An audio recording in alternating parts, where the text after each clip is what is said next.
Bismillahirrahmanirrahim. Assalamualaikum warahmatullahi wabarakatuh.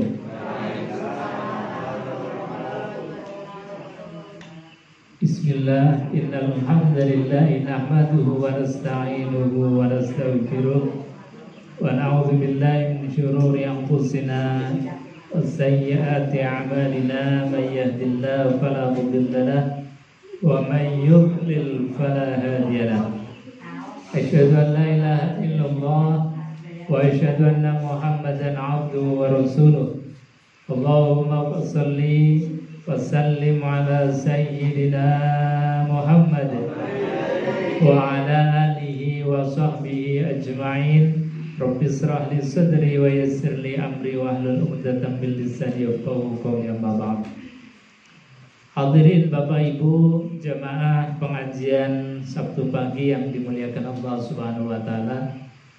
Tentu kita awali biqauli alhamdulillahi rabbil alamin. Karena tidak terasa pagi hari ini kita sudah masuk ke hari yang ke-21 atau yang ke-22. Ini kita era kroso puji. Ngerti-ngerti meh butuh.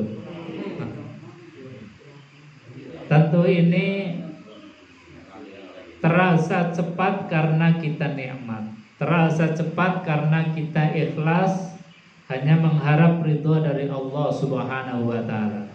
Mudah-mudahan mangke Syawal saged nambah. Amin Allahumma. Sebab apa kata baginda Rasulullah sallallahu alaihi wasallam, barang siapa yang puasa Ramadan muput kemudian dilanjutkan dengan puasa Syawal 6 hari, maka dia seperti puasa 1 tahun penuh. Alhamdulillah. Jadi lebarannya, sholat idnya atau idul fitrinya sehari mawon. Nanti hari kedua poso meleh, hari ketiga poso insya Allah. Mudah-mudahan kita diberikan oleh Allah kekuatan untuk menyempurnakan dari puasa kita. Amin ya rabbal alamin. Bapak Ibu hadirin jemaah yang dimuliakan Allah Subhanahu wa taala. Di antara penyempurna daripada puasa Ramadan adalah kita membersihkan diri dengan mengeluarkan zakat. Ini kita cuplik dulu, melompat dari bab yang kemarin masih masalah wudhu, kita melompat bab masalah zakat karena ini yang dibutuhkan kita sekarang. Karena yang dibutuhkan ketika kita mau mengakhiri puasa Ramadan, ini biasanya kita kemudian mengeluarkan zakat, baik zakat fitrah maupun zakat mal. Bapak Ibu hadirin jemaah yang dimuliakan Allah Subhanahu wa taala, zakat, infak dan sedekah itu merupakan satu perintah Allah Subhanahu wa taala, dan Allah memberikan garansi, Allah memberikan pahala, Allah memberikan reward yang luar biasa. Kata Allah di dalam Al-Qur'anul Karim, masalul ladzina yunfiquna amwalahum fi sabilillah kamasali habbatin ambatat sab'a sanabil fi kulli sumbulatin mi'atu habbah wallahu yudha'ifu liman yasha wallahu wasi'un alim. Kata Allah, perumpamaan orang yang bersedekah itu seperti satu bulir benih padi ditanam jadi 7 tangkai, yang setiap tangkainya kemudian berbuah dengan 100 bulir padi. Kira-kira kathah napa segede? 1 bulir jadi 7 tangkai, yang setiap tangkainya ada 100 bulir. Berarti berapa bulir? 700. Ini gambaran yang luar biasa. Orang mau nanam setunggal, nanam 1, uwoe 700.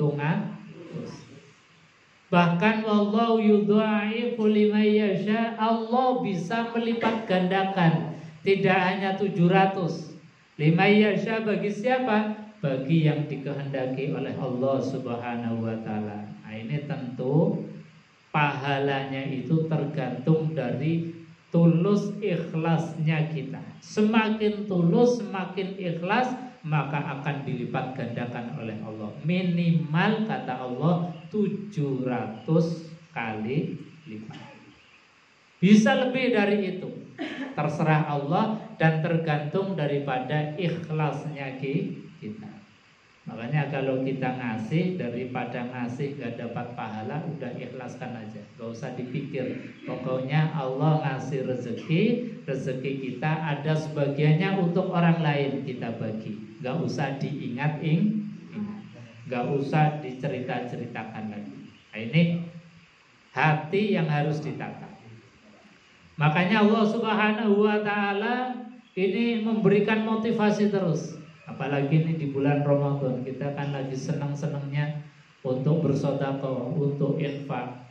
Kayaknya jor-joran, pokoknya nggak mikir, asal punya harta kita berbagi, kita share, kita kemudian berinfak sedekah jariyah, maka ini insya Allah akan mendapatkan pahala dari Allah 700 kali lipat bahkan lebih. Amin Allahumma amin. Bapak Ibu hadirin jemaah yang dimuliakan Allah. Dan ini termasuk pembersih daripada harta yang Allah berikan kepada kita.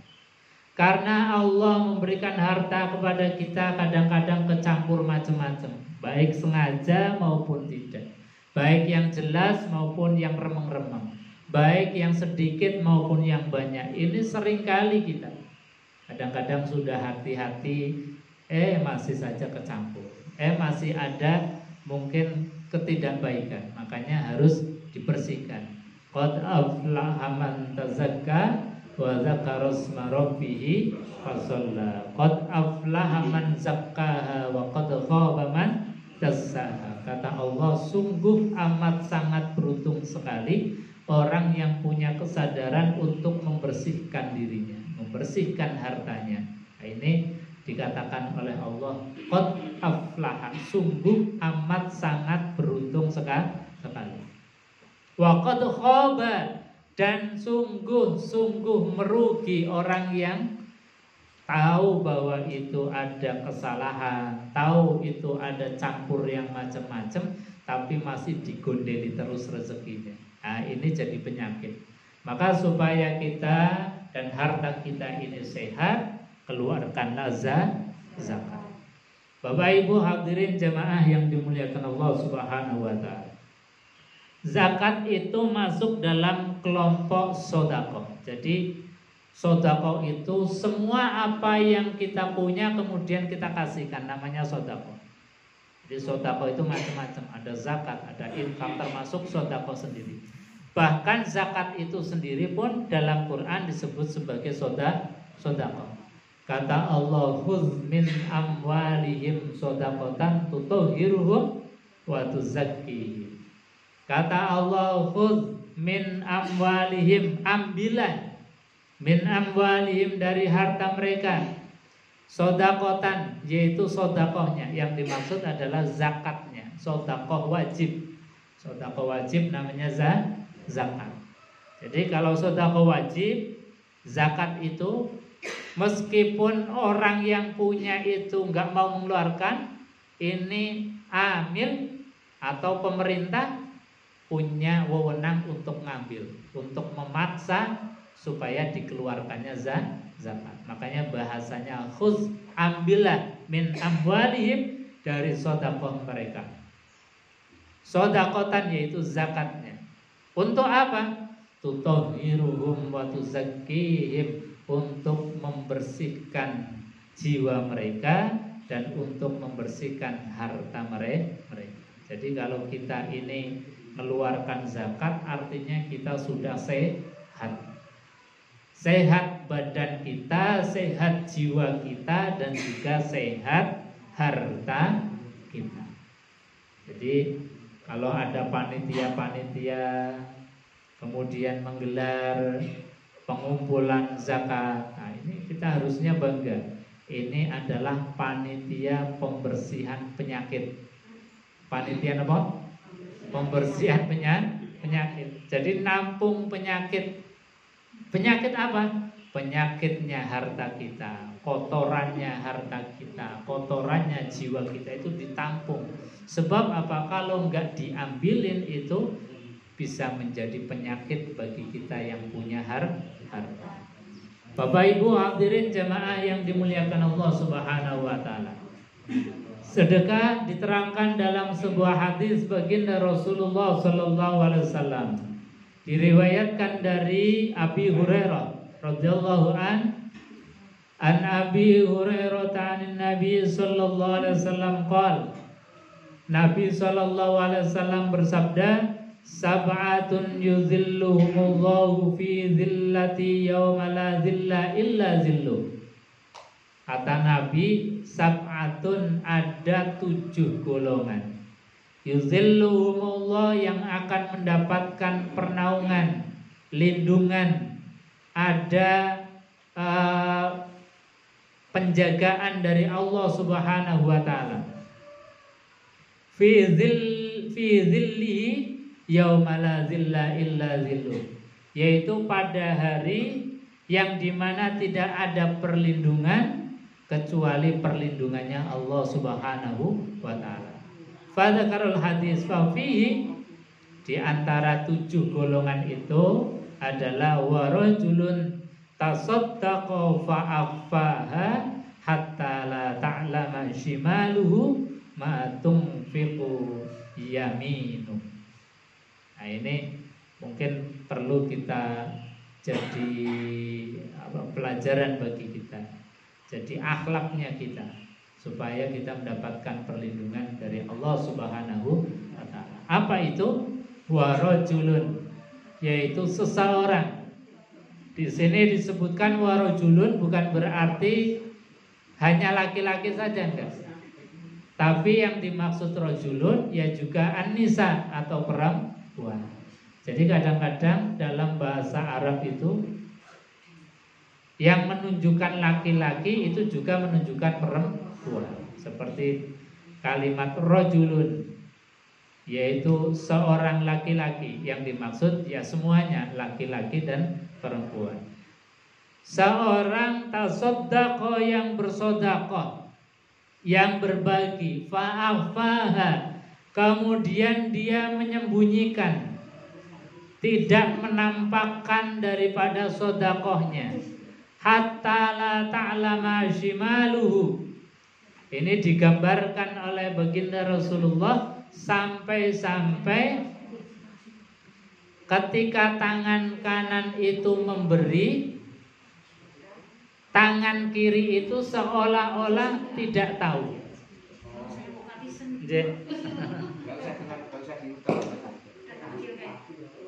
Jadi gambarannya Nabi Shallallahu Alaihi Wasallam,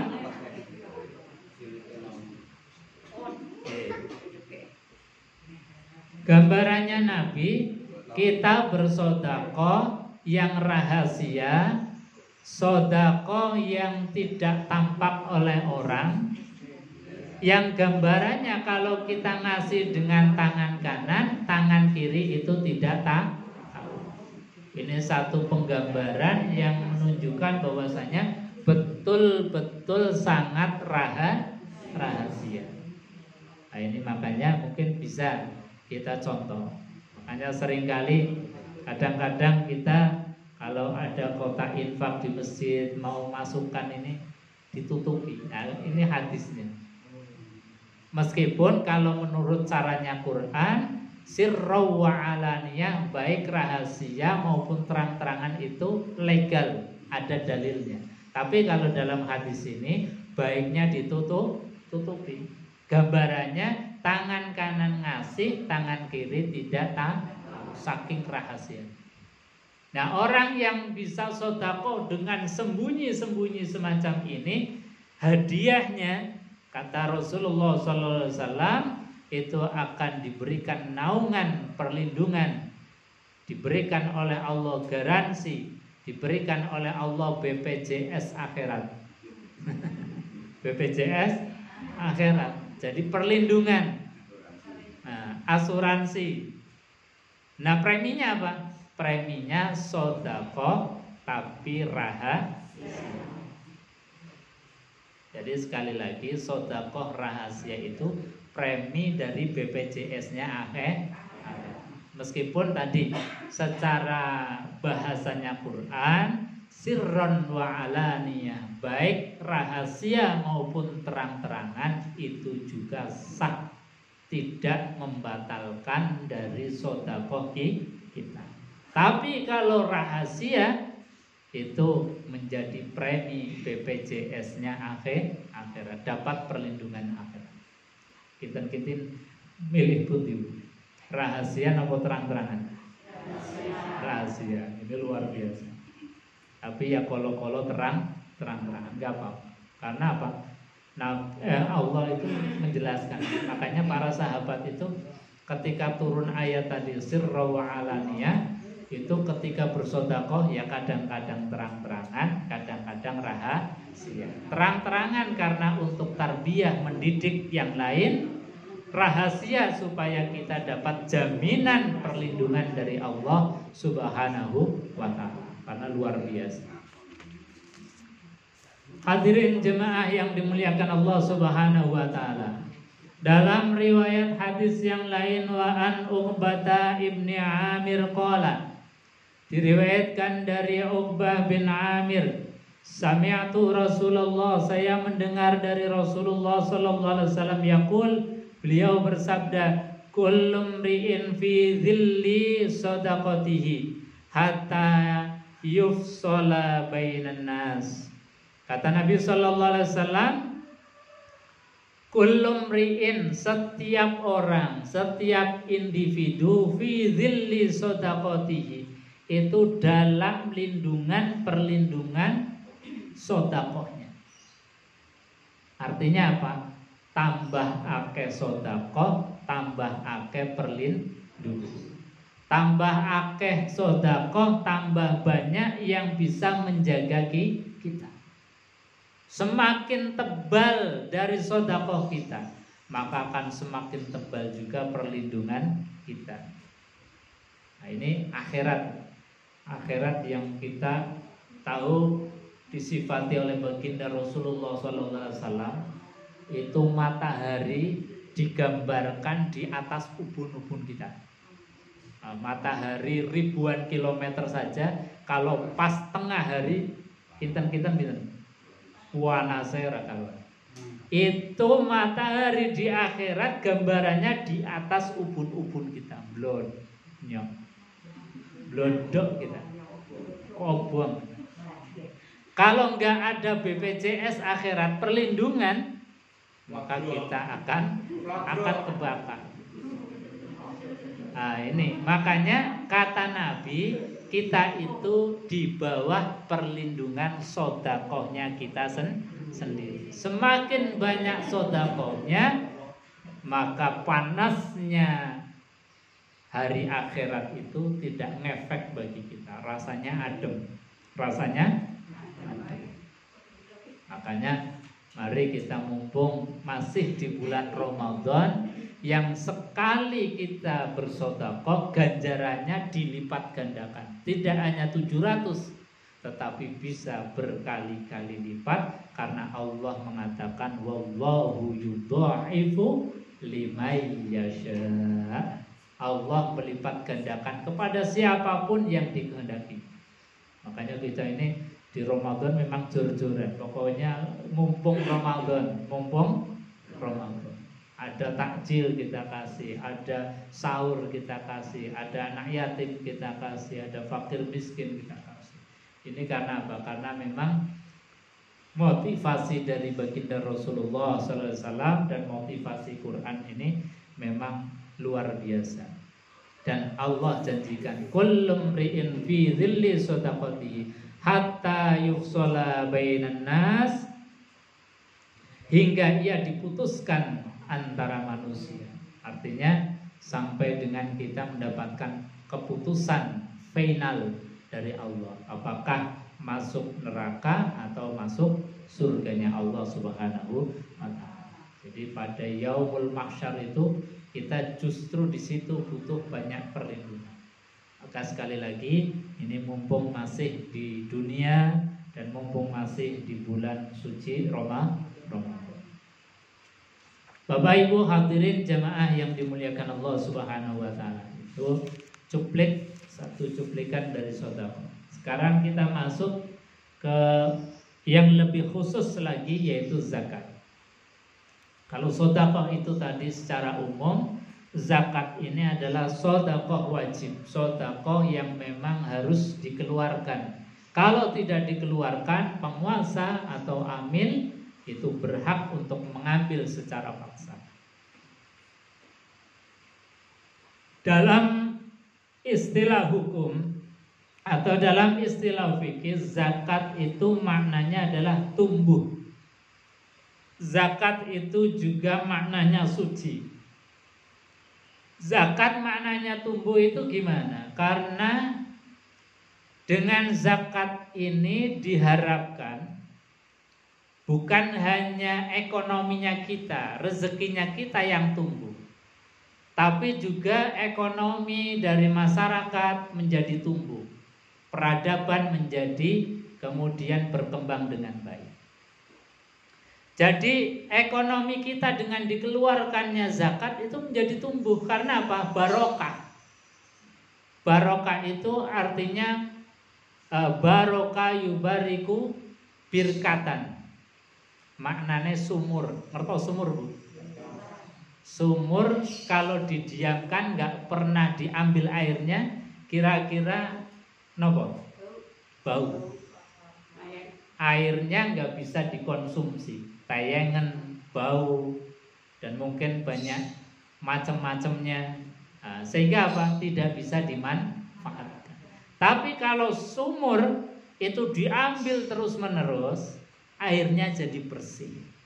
Itu namanya barokah. Diambil nggak habis, tapi justru nyumber terus, bahkan menjadi bersih. Itu namanya zakat. Jadi diambil, dikeluarkan, dikasihkan orang, bukannya berkurang, tapi nyumber terus, bahkan air sumbernya itu jadi bersih. Itu namanya barokah, namanya berkembang. Makanya zakat itu artinya berkembang, tumbuh terus. Mafhum mukhalafahnya atau kebalikannya, orang yang diberikan harta oleh Allah tapi awal, ngertos awal, Bu? Napa? Jadi enggak dikeluarkan haknya orang lain, maka sesungguhnya hartanya itu stagnan, enggak berkembang, keruh, berpenyakit, tidak sehat. Makanya supaya sehat apa? Al-Quran dengan syariatnya ini ada syariat zakat, supaya harta kita berkembang terus. Karena apa? Kalau lemari itu kita punya pakaian penuh gitu, kalau nggak dikeluarin, ini nggak beli baju lagi. Tapi kalau dikeluarin, ini kayaknya sudah nggak layak, dikelongi. Mungkin kalau ada yang pantas pakai dikasihkan orang lain, maka kita akan beli lagi untuk ngisi lemari yang baru. Nah begitu terus, berkah namanya. Jadi berkembang terus. Jadi berkembang harta kita, juga berkembang ekonomi masyarakat sekitar kita. Yang asalnya tidak berdaya secara ekonomi, dia kemudian akhirnya bisa berdaya. Mau usaha, ada modalnya. Mau sekolah anaknya, bisa untuk membayar. Sakit untuk berobat, dia bisa berobat. Ini artinya apa? Tumbuh peradaban umat manusia. Karena kalau tidak ada social care atau sosial untuk kita berbagi, peradaban ini akan jomplang. Yang kaya ya semakin kaya, yang miskin akan terinjak-injak. Yang miskin tidak akan bisa berubah, tidak akan berkembang. Makanya yang terjadi apa? Terjadi adalah chaos, ketidaknyamanan dalam masyarakat. Mungkin banyaknya pencurian, banyaknya kezoliman, dirampok dan lain sebagainya. Karena apa? karena ada ketimpangan di dalam sosial kehidupan kita. Yang kaya tidak punya empati terhadap yang miskin juga tidak berkasih sayang terhadap orang yang kaya. Tapi kalau dengan metode yang Islam sampaikan, yang kaya menyayangi yang miskin, menyantuni yang miskin pun akan berhati-hati dan mendoakan orang yang kaya. Maka peradaban akan berjalan dengan baik. Ini yang dimaksud dengan tubuh. Zakat juga maknanya adalah suci. Sebagaimana tadi, khudz min amwalihim shadaqatan tutahhiruhum wa tuzakkihim. Jadi fungsinya zakat adalah tutahhiruhum, untuk mensucikan mereka, wa tuzakkihim, dan juga membersihkan mereka. Jadi kita keluarkan jiwa kita menjadi bersih dengan zakat fitrah, kita keluarkan zakat mal, maka harta kita akan menjadi suci. Sedangkan menurut istilah hukumnya atau istilah syara, zakat itu maknanya adalah sedekah wajib. Wajib itu maknanya ya harus dikeluarkan. Kalau tidak dikeluarkan berdosa. Bahkan tadi amir, pemimpin atau amil zakat itu berhak untuk mengambil secara paksa. Ini tentang zakat. Maka saking pentingnya zakat ini bahkan menjadi rukun dalam rukun Islam. Rukun Islam enten pinten Bu? Kamsal. Setunggal syahadat. Yang kedua salat. Yang ketiga zakat. Yang keempat puasa. Yang kelima haji. Artinya apa? Zakat ini punya peran penting dalam keislaman kita. Makanya di zaman Rasulullah dan di zaman para sahabat itu kalau ada orang yang ngemplang zakat maka diperangi oleh baginda Rasul. Dalam kurun sahabat juga demikian. Orang-orang yang tidak mau mengeluarkan zakat maka orang-orang itu kemudian diperangi, dikirimi tentara untuk diperangi oleh baginda Rasul dan para sahabat. Ini saking pentingnya. Jamaah yang dimuliakan Allah Subhanahu wa taala. Syariat zakat ini para ulama atau jumhurul ulama mengatakan zakat diwajibkan pada tahun kedua Hijriah. Jadi di periode Makkah ketika Nabi berada di Mekah 13 tahun itu belum ada syariat zakat. Yang ada baru syariat sholat, kemudian syahadat sholat tadi. Nah zakat ini disyariatkan Allah Subhanahu wa taala di tahun kedua Hijriah. Di tahun kedua Hijriah. Maka kemudian sampai sekarang zakat menjadi rukunnya Islam dan ini kita harus menjaga dengan baik.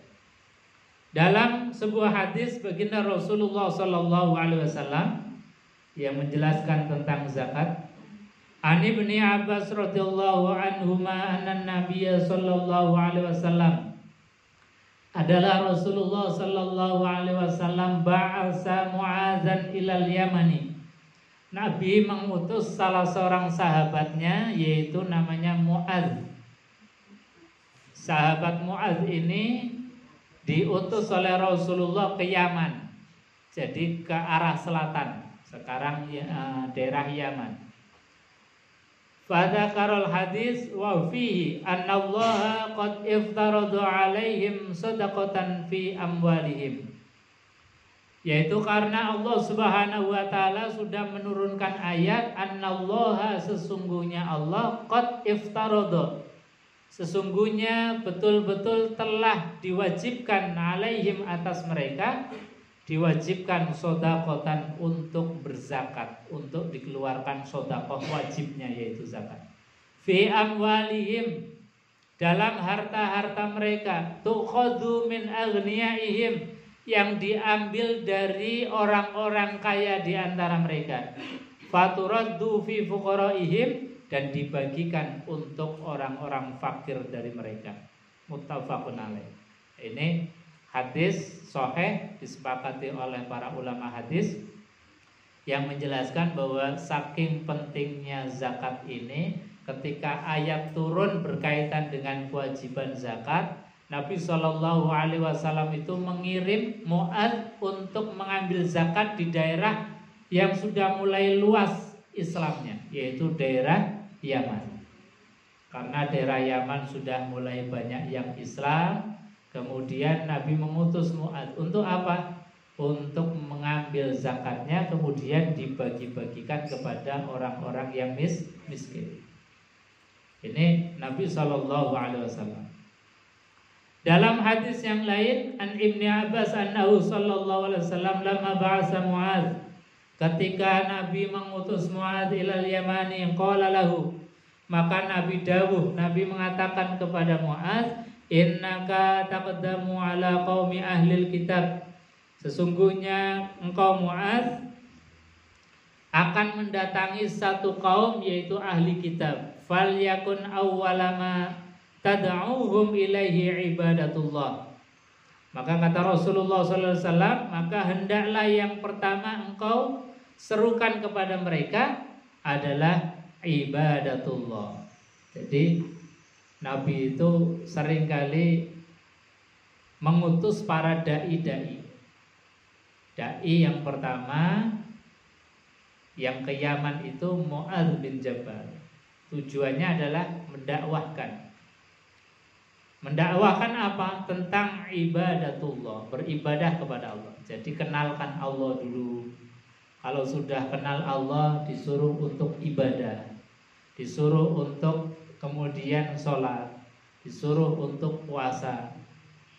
Fa idza arafullah, maka ketika sudah kenal dengan Allah yang didakwai dari para ahli kitab itu, fa'akhbiruhum annallaha qad farada alaihim khamsa shalawatin, maka diperintahkanlah untuk sholat. Ini jadi berdakwah itu ada tahapannya, tidak langsung kemudian orang awam dikasih ilmu yang tinggi-tinggi. Orang awam langsung seolah-olah seperti kita yang dari kecil sudah Islam. Maka kalau kita dakwah, lihat-lihat dulu, jangan disamaratakan, jangan antam kromo saja, tapi lihat-lihat ini orang tahapannya masih di mana. Kalau masih abangan, kasih dulu tentang ilmu ma'rifatullah. Ini seperti hadis ketika Nabi mengutus Mu'adz, wahai Mu'adz, kamu saya utus ke Yaman. Yaman itu orang yang menganut atau belum masuk Islam. Mereka itu masih ahlul kitab, kata Rasulullah SAW. Jadi taqdamu ala qaumi ahlil kitab. Maka ketika kalian baru masuk, yang pertama kali ajarkan adalah ma'rifatullah. Kenalkan dulu dengan Allah Subhanahu wa ta'ala, bahwa Tuhan yang benar itu adalah Allah. Tuhan yang benar itu adalah satu, tunggal, bukan berbilang, bukan tiga, atau bukan banyak. Kemudian dijelaskan logika berpikirnya. Logika berpikirnya, kalau Tuhan itu banyak, pasti alam semesta ini sudah hancur, karena Tuhan pasti akan berebut kekuasaan. Nyatanya alam semesta ini masih ada, masih eksis. Ini menunjukkan bahwa Tuhan itu satu. Ini logika-logika yang ringan saja. Tuhan itu adalah maha kekal. Karena kalau Tuhan itu mati, berarti sia-sia saja dong kita untuk nyembah. Makanya kita punya Tuhan Allah yang sifatnya adalah qadim, yang sifatnya adalah baqa, yang sifatnya Allahu la ilaha illa huwal hayyul qayyum, yang tidak ngantuk, yang tidak tidur. Maka kalau ada orang kemudian menganggap Fir'aun itu Tuhan, itu ya lucu. Fir'aun butuh makan. Kalau makan pasti butuh ke WC. Kalau pas lagi WC kita mau nyembah kan susah. Fir'aun itu manusia biasa yang juga butuh ngantuk, butuh tidur. Kalau ada umatnya mau ibadah, Tuhannya masih ngorok, berarti ibadahnya tidak diterima. Maka untung sekali kita punya Tuhan, yang Tuhan itu disifati tidak pernah ngantuk, tidak pernah tidur. Maka rasanya gembira, senang, plong hati. Ini logikanya Quran. Jadi ajarkan dulu terhadap orang-orang yang masih awam, jangan langsung kalian diwajibkan zakat, kalian diwajibkan puasa. Belum sudah takut sendiri terhadap syariat Islam. Wah, Islam ternyata kok kita nyari uang sendiri malah disuruh untuk dikeluarkan. Makanya dikenalkan dulu dengan Allah. Fa idza arafullah fa'akhbiruhum anna Allah qad farada 'alaihim khamsa salawatin. Setelah kenal Allah baru dikenalkan dengan syariat salat. Bahwa ada kewajiban yaitu salat 5 waktu. Fi yaumihim wa lailatihim, di dalam sehari semalam. Fa idza fa'alu fa'akhbirhum, maka ketika sudah melakukan sholat dengan baik, kemudian diajarkan lagi kepada mereka, annallaha qad farada 'alaihimuz zakat, bahwa Allah Subhanahu wa taala mewajibkan kepada mereka yaitu berzakat. Kita dikasih oleh Allah Subhanahu wa taala, maka kita potong, kita keluarkan zakatnya.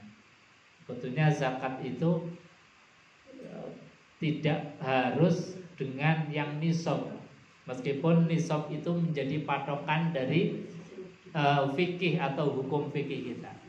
Karena apa? Meskipun harta kita sedikit, karena harta itu tidak ada jaminan harta kita itu bersih, maka karena fungsinya zakat adalah membersihkan, meskipun belum nisab, kita juga bisa sedekah. Jadi orang yang baik ini belum nisab saja itu sudah sedekah. Makanya sahabat Abu Bakar Siddiq itu nggak pernah sedekah, nggak pernah zakat. Karena apa? Karena sedekahnya itu sudah luar biasa. Bahkan nggak ada nisab untuk zakat. Karena apa? Setiap ada rezeki sudah dibagi duluan. Jadi nggak sampai nisab, makanya nggak pernah zakat. Nah, kita zakat nunggu nisab. Memang secara fikihnya begitu. Tapi itu sebetulnya orang yang titil. Karena fungsinya zakat tutahhiruhum wa tuzakki. Jadi kalau tutahhiruhum wa tuzakkihim, maka kita niatkan meskipun belum nisab, kita keluarkan zakatnya atau sedekah. Bapak Ibu hadirin jemaah yang dimuliakan Allah. Fa iza ata'uka fa'khudh minhum wa tawaqqa qara'ima amwalihim. Kata baginda Rasulullah sallallahu alaihi wasallam, jika mereka menaatimu, maka ambillah zakat dari mereka dan hindari harta-harta yang dimuliakan oleh mereka. Jadi kalau sudah taat terhadap aturan, sudah kenal Allah, kemudian sudah sholatnya bagus, kemudian sudah dikeluarkan zakatnya, maka itu berarti kita sudah menyampaikan amanat dari Allah Subhanahu wa taala. Maka Bapak Ibu hadirin jamaah yang dimuliakan Allah, sekali lagi di dalam tahapan-tahapan dakwah itu seperti yang disampaikan oleh baginda Rasulullah sallallahu alaihi wasallam. Dan mari kita berbagi, keluarkan zakat. Tetapi diingatkan oleh Allah Subhanahu wa taala. Ini tambahan sedikit mumpung kita ini lagi sregep-sregepnya dan semangatnya bersedekah. Kata Allah, ya ayyuhalladzina amanu la tubtilu shadaqatikum bil manni wal adha. Sudah sering kali kami sampaikan, tapi ini untuk pengingat. Kata Allah, la tubtilu shadaqatikum, jangan engkau batalkan, jangan engkau rusak sedekah kalian. Dengan cara apa? Rusaknya sedekah, rusaknya zakat, rusaknya infak itu ada dua. Bil manni wal adha, yaitu satu diungkit-ungkit, diundat-undat. Jadi yang asalnya itu sudah lupa, diceritakan lagi, diungkit lagi. Nah, ini kalau kita ngungkit yang sudah kita keluarkan, hapus itu pahala. Yang kedua, wal adza, yaitu menyakiti hati orang yang menerima. Kita ngasih tapi yang dikasih merasa direndahkan. Ini nggak boleh. Makanya bersedekah, berinfak, zakat itu butuh ilmu supaya kita tidak hangus sedekah. Gambarannya Allah, famathaluhu kamathali sofwanin alaih, perumpamaan orang yang infak, sedekah dan zakat yang hangus hilang pahalanya itu seperti batu yang licin, di atasnya ada debu. Fa'asabahu wabil, kemudian digerojok dengan hujan yang sangat deras. Fatarokahu solda, maka tidak akan ada sisa, tidak akan ada bekasnya sama sekali, bersih, nggak ada pahalanya. Makanya kita harus hati-hati dengan rusaknya sedekah dan zakat infak kita. Satu, jaga tidak boleh diungkit. Yang kedua, caranya harus benar. Caranya harus benar. Jadi jangan sampai menyakiti hati orang yang menerima atau orang yang menerima merasa direndahkan. Saya kira itu mungkin sebelum ditutup ada yang mau menambahkan atau ditanyakan. Monggo. Assalamualaikum warahmatullahi wabarakatuh. Waalaikumsalam warahmatullahi wabarakatuh. Yang pertama untuk zakat mal. Zakat mal itu kalau kita serahkan ke sanak famili yang membutuhkan, itu hukumnya gimana? Yang pertama. Terus yang kedua, kalau kita bagi ke anak-anak kecil setiap lebaran itu kan bagi ke anak-anak kecil, itu bisakah diniati dengan zakat mal? Yang selanjutnya, zakat mal yang banyak sekarang itu kan banyak orang datang ke rumah dengan meminta, dengan alasan membangun pondok, alasan untuk anak yatim piatu. Kalau kita ngasih juga kita niati di zakat mal. Yang kedua, ini lagi musimnya pembudukan ngamil. Di masjid-masjid kalau pas Idul Fitri gini yang ada pembudukan amil. Nah, kalau di masjid kita itu banyak sekali amilnya. Untuk bagian zakat untuk amil itu gimana Ustaz? Untuk yang cuma istilahnya ini kok ngamilnya sesaat. Ya, karena selama ini sebenarnya kan harusnya ngamil itu kan berlaku sampai masa 5 tahun kalau yang SK dari Basnas itu. Tapi yang kenyataannya selama ini cuma temporer, ya, pokoknya Idul Fitri baru dia. Ya, hukumnya gimana untuk bagi amil yang terima zakat seperti itu atau surga? Iya, terima kasih. Untuk yang pertama tadi, zakat mal yang kita berikan kepada saudara, baik dan boleh, karena dalam Al-Quran yas'alunaka madza yunfiqun. Jadi para sahabat dulu ketika punya harta itu malah tanya, wahai Rasulullah, saya ini punya harta banyak, kira-kira mau diinfakkan kemana, mau disakatkan kemana? Maka falil walidaini wal aqrabina, ini sedekah yang umum ya. Itu yang pertama adalah orang tua kalau sedekah. Tapi kalau zakat ini orang tua nggak boleh, karena orang tua itu wajibnya tanggungan kita. Jadi jangan dikasih zakat, kasihnya sedekah. Kalau keluarga atau saudara boleh, bagus. Nah, jadi apalagi kalau misalnya saudara ada yang nggak mampu, saudara ada yang butuh, apakah dia untuk menyekolahkan anak atau terlilit hutang, kita bisa sampaikan ke sana. Jadi untuk sedekah, untuk zakat ini boleh untuk keluarga dekat kita. Tapi untuk orang tua, karena orang tua itu jadi tanggungan kita, kalau dia tidak mampu maka tidak dibolehkan untuk orang tua. Masa orang tua dikasih zakat kan ya. Jadi seperti nggak ngajeni orang tua. Padahal orang tua itu tanggungan kita. Jadi kalau kita ngasih zakat kepada orang tua itu sebetulnya kita sedang mempermalukan diri sendiri, karena tanggungan kita kalau kita kasih zakat. Kalau saudara. Yang kedua, kalau sama anak kecil, seharusnya dikasih yang sodako saja, yang umum, biar tidak yang netral aja, yang netral. Soalnya ini masih sesuatu yang diperdebatkan. Daripada yang remang-remang, kita kasih yang netral saja, yang sodako secara umum. Kemudian yang berkaitan dengan amil itu memang sesuatu yang dibentuk oleh amir, oleh pemerintah atau oleh penguasa, yang tugasnya adalah mengurusi, mengambil zakat, mendistribusikan zakat, mengelola zakat. Dari mulai mengambil, mengelola, mendistribusikan, itu namanya amil, yang sifatnya itu rutin terus-menerus, tidak ada jeda, dan itu menjadi istilahnya fokusnya kerjanya di situ. Itu namanya amil, dan mendapatkan bagian dari yang disebut sebagai keamilan. Sedangkan untuk panitia, karena ini belum termasuk istilah amil, maka amannya diambil dengan dana yang sodako.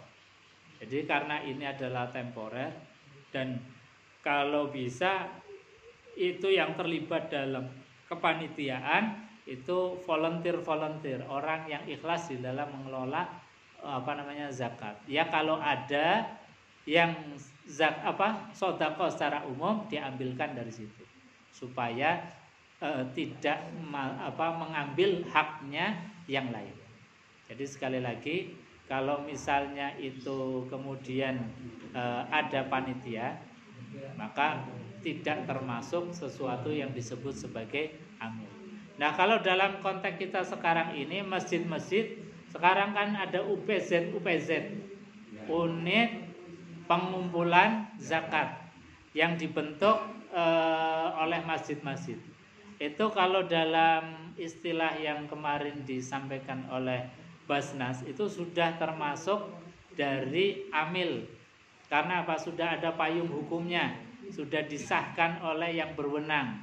Meskipun itu sifatnya hanya temporer, tapi karena sudah ada payung hukumnya, dan seyogianya panitia itu ya nggak hanya Ramadan saja. Jadi dibentuk oleh takmir, itu ya seyogianya UPZ itu harusnya ya 1 tahun penuh. Meskipun mungkin 11 bulan itu ya tidak ada pemasukan, tapi pembentukan di kepanitiaan atau di masing-masing takmir itu punya kewajiban untuk itu. Jadi kalau bisa misalnya ada uang masuk ke panitia yang zakat mal, kalau bisa jangan didistribusikan langsung habis dulu. Kalau zakat fitrah langsung habis. Tapi kalau zakat mal, supaya ini panitia ada kerjaan, sisakanlah berapa persennya untuk misalnya seperti tadi, pengguliran modal untuk orang yang tidak mampu. Nah, ini kemudian kan tadi panitia ini akhirnya bekerja terus menerus. Jadi yang zakat mal itu jangan dihabiskan ketika itu, tapi ditunda, mungkin separuh didistribusikan, separuh lagi dikelola menjadi aset yang nanti dikembangkan untuk umat. Ada modal bergulir, kemudian macam-macam bisa dikembangkan. Nah, itu tadi. Jadi zakat itu maknanya tumbuh. Kalau kita langsung sekali kasihkan kan sekali habis. Tapi kalau kita kelola, kita manage, mungkin tahun ini kita dapat istilahnya 10 juta. Nah, 10 juta ini kita gulirkan. Kan nanti balik lagi. Tahun depan dapat 10 juta. Itu kita panitia sudah punya modal 20 juta dalam 2 tahun. Kita gulirkan lagi. Karena apa? Kita kasihkan kepada mereka, kemudian nanti balik terus bergulir. Nah, kalau kita 5 tahun saja setiap tahunnya itu 10 juta, itu masjid 5 tahun sudah punya modal 50 juta untuk digulirkan terus-menerus jadi modal produktif untuk usaha jamaahnya. Dan ini alhamdulillah di kami ini sudah kami laksanakan, ini mau jalan 3 tahun ini. Namanya Bank Infak Amanah. Dari tadi para donatur kita kelola, kita gulirkan untuk modal. Jadi kita dengan cara kita kasih modal berkelompok, kelompoknya 5 orang. Nanti manajemen monggo terserah. Tapi kalau dalam bank infak satu kelompok 5 orang. Supaya apa? Ada kontrol saling mengingatkan. Misalnya satu ini kok agak lupa atau grandet untuk setor, maka yang lain bisa mengingatkan. Nah, jadi dari mulai plafon 1 juta ini sudah ada yang 2 juta. Bahkan ini untuk periode ini kelihatannya mau dinaikkan menjadi 3 juta. Nah, 3 juta untuk modal kan lumayan. Nah, jadi sekali lagi untuk zakat malnya itu jangan distribusikan semuanya. Mungkin separuh langsung, separuh itu ditahan dulu untuk yang tadi. Dikelola. Sehingga apa? Panitia atau amil yang setempat itu bisa bekerja seperti tadi. 12 bulan. Nah, bekerja terus. Dan ini pasti akan efektif, bisa dikelola dengan baik. Daripada setiap Ramadan kita menerima langsung habis, Ramadan kita menerima langsung habis. Ini berkembangnya kurang. Padahal tadi zakat itu maknanya adalah berkembang. Makanya kita harus punya banyak cara, kita manage dengan baik, insya Allah akan tumbuh menjadi baik. Saya kira itu Pak. Monggo. Untuk kan sekarang banyak ya namanya rumah-rumah. Alasan bahwa proposal pondok, proposal